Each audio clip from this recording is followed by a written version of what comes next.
Okay. Hey, so we are back now with a little more about Metal Gear Solid V because I think V is it's actually kind of perfect. Well, everything's perfect about Metal Gear Solid V in terms of there's such a rich symbolism and it's so solidly built into the foundation of the series.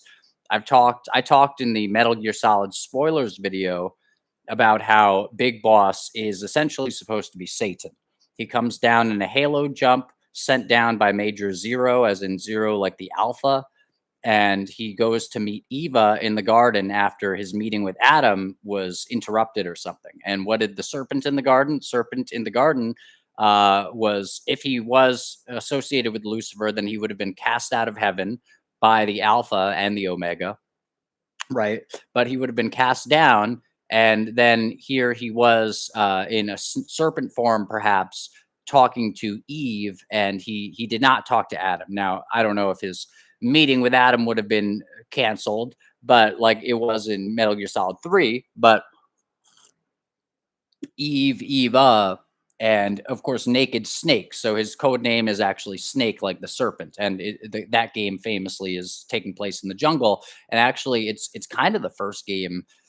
I guess the second Metal Gear game took place in sort of a jungly area, but it was still mostly indoors. Um, and it's certainly the first Metal Gear Solid game where it's like, oh yeah, we're going to the jungle. Okay, but here we go. So Metal Gear Solid V, actually, if it is Metal Gear Solid 6, the 6 numerology is really good as well. Okay, why is the 6 good? Because 6, of course, Matt McKinley on Quantum of Conscience points out that they say, 6 is the number of the man. I would say that could still mean that the 666 or 666 is the number of a man rather than like anything necessarily evil. And so it says it doesn't say in the Bible, it doesn't seem to specifically say it's an evil number, but I think it does say it's still the number of the beast. And I think in that sense, it's kind of saying that man without divinity, essentially, like it would be the number of man without the spark of divine. That would be 7. And of course, lucky 7, 7 being the G, and the G being the Freemasonic thing, etc. The generative property. 7 is a big thing.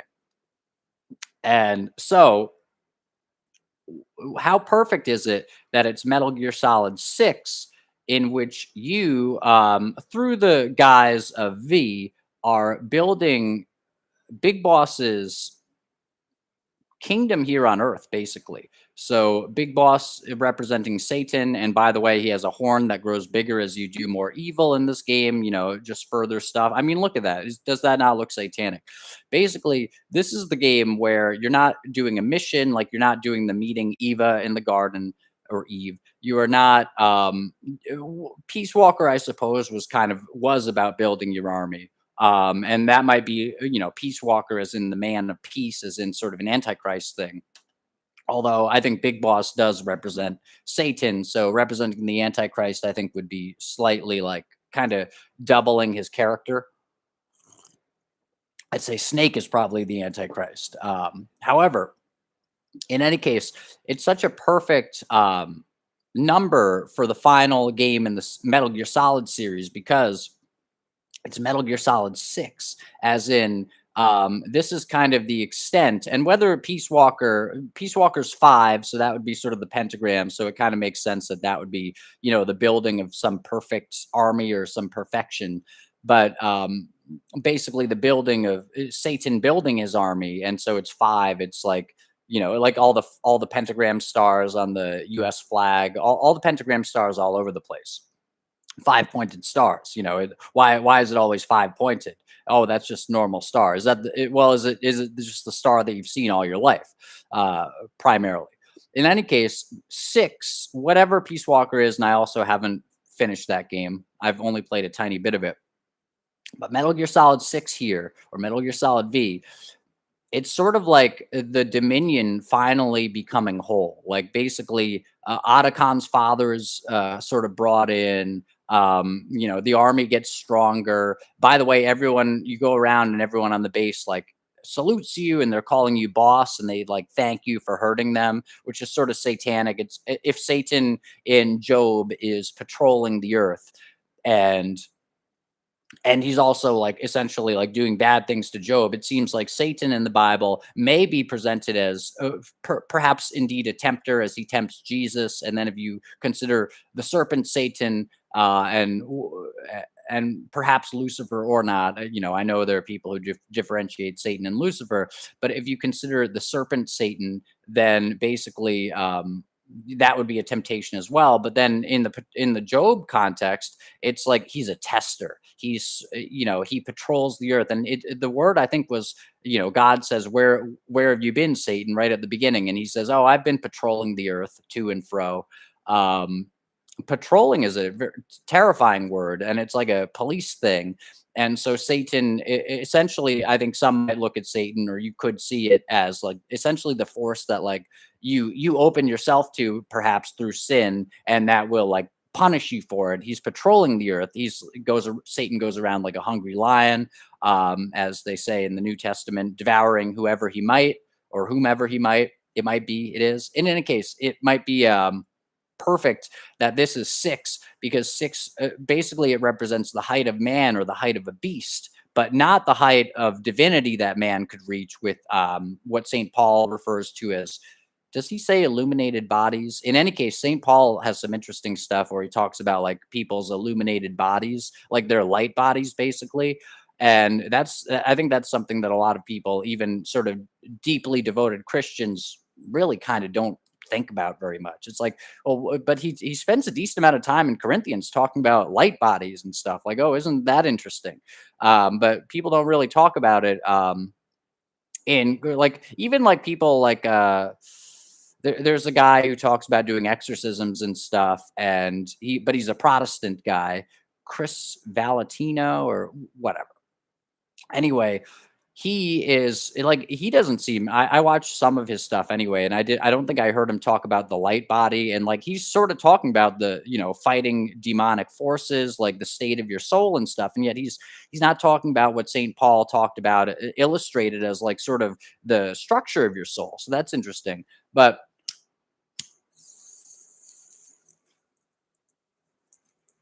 or whatever. But let's say the old wineskins, perhaps the height of the old wineskins. Jesus talks about new wineskins and old. Perhaps the height of the beast is six, as in it's the number of the beast, and etc. And so this game is like the height of Big Boss's sort of bullshit conquest here on Earth, where here he is, he's walking around like some kind of, titanic figure in the desert, and he's taking people out, and then he's going to Africa and he's taking people out. By the way, spoilers for this game. But Metal Gear Solid 6 or V, it's really this fantastic amazing game where like you are experiencing the building of an empire, and it's so incredible.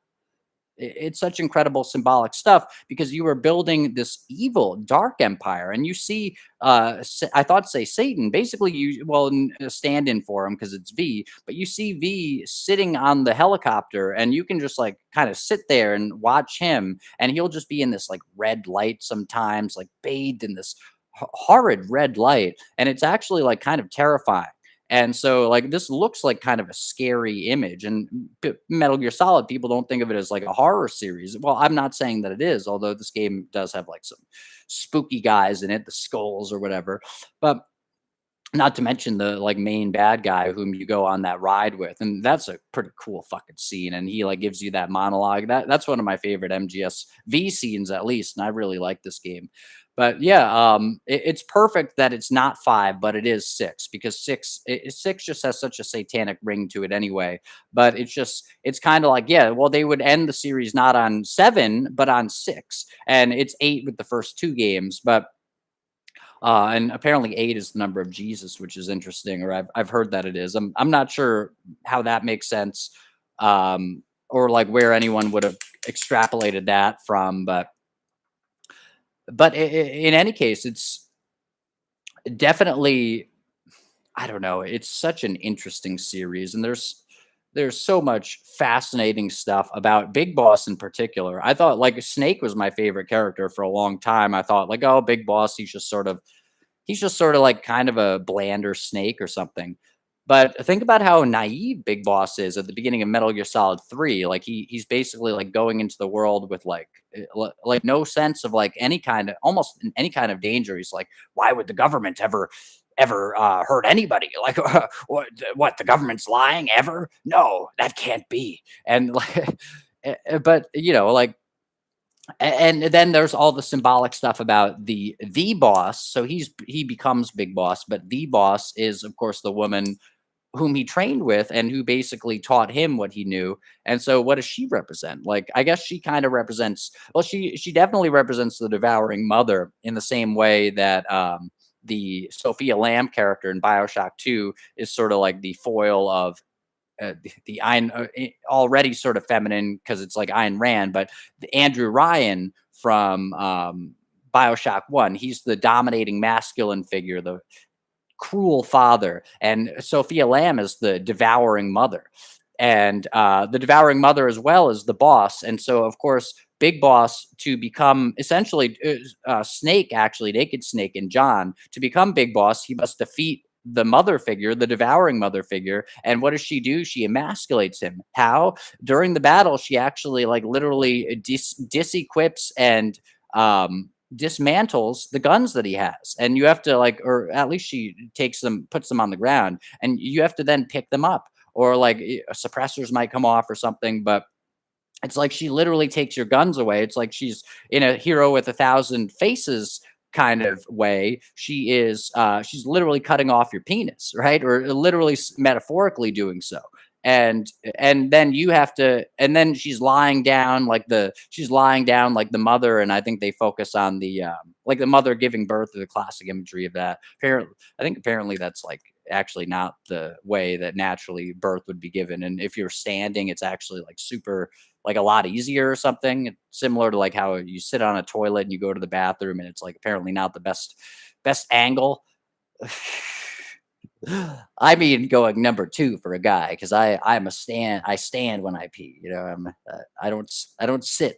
Well, I mean, just because that would be sort of a more feminine thing to do, and I don't think anyone would be attracted to that, even a woman who might feel left out of the standing dynamic. But hold on.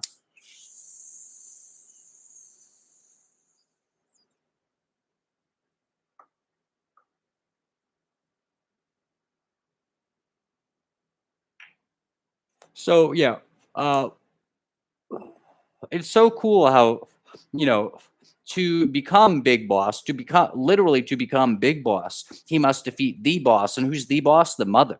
And I think a lot of people, even today, a lot of people haven't really started talking about how, like, sort of. I think the mother is kind of the boss.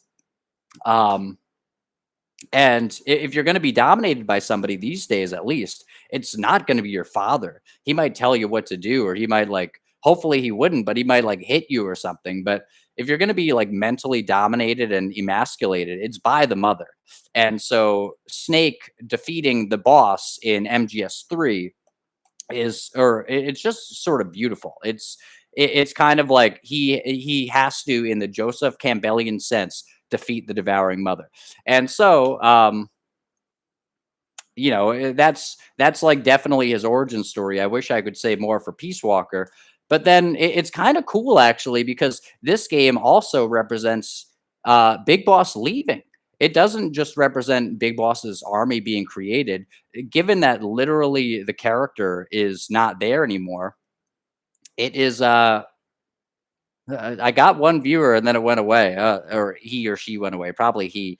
Um, but given that Big Boss is what is not actually the character you play as, at least I think for all the game. Um, this kind of represents a Big Boss exiting and kind of maybe like doing what if Amon Amarth have a song called "Free Will Sacrifice." I'm not sure if it's really that because it's kind of actually him sort of going off on his own, like in a really individualistic way on that motorcycle. But it's it's quite evocative to me of the idea of somebody essentially letting go of the ego. Somebody essentially saying, "Look, I don't. I am." He said at the beginning of Peace Walker. Actually, I'm glad I played this much. He said something like, no, I'm not the boss. I'm not Big Boss anymore. That's just a code name that they gave me. So already in Peace Walker, he was kind of edging towards the door. And I think he also says like, no, I don't want to be your private military. Like essentially he pulls a Michael Clayton, I think, and he's like, the military angle on this thing won't work when they're giving him what becomes his mission at the beginning of the game. And of course, he says like, "Oh, the guy whom we were talking to is probably KGB, etc." So he's sort of jaded, and that's very different from the naive Snake we get at the beginning of Metal Gear Solid 3. So essentially, like he's fucking done with it. Even the training section, it feels kind of weird because you're on the beach and it's literally a guy ordering you around, but at the same time, he's like giving you compliments and he's talking kind of nicely to you, as nicely as a drill sergeant would, and basically telling everyone on the beach like, everybody, okay, the boss is here, like be good for the boss, like here's the boss, isn't it cool that he's here, similar to Metal Gear Solid V with walking around the base with the diamond dogs and stuff. But in any case, it felt kind of like weird. It sort of felt like, oh, like we're just all standing here on a beach, and I'm getting my ego boosted by getting to sort of take out some of my guys and learn the controls. Like it has a bizarre tone of like I'm already over this, or at least I kind of felt that way. Or at least I think you can kind of you can add that to it. Maybe that's sort of taking that concept a little too far, but in Metal Gear Solid 6, which is V, given that it is V and a lot of people call it 5, that's sort of like the deception of like, yeah, you think it's Big Boss, but it's not. And if you play the game, you get an idea that it's not Big Boss, but you still might think of him as Big Boss. But he's not Big Boss. Big Boss is fucking gone. Big Boss helps you escape from the hospital, and he's this big fucking badass, and he's the coolest guy in the room as usual. And then he's like, yeah, like, what's the mission called also? The truth, as in, I'm abandoning all of the lies. I'm abandoning all the bullshit that I've been doing for all these years. And I'm going off on my own because fuck this shit. This is stupid.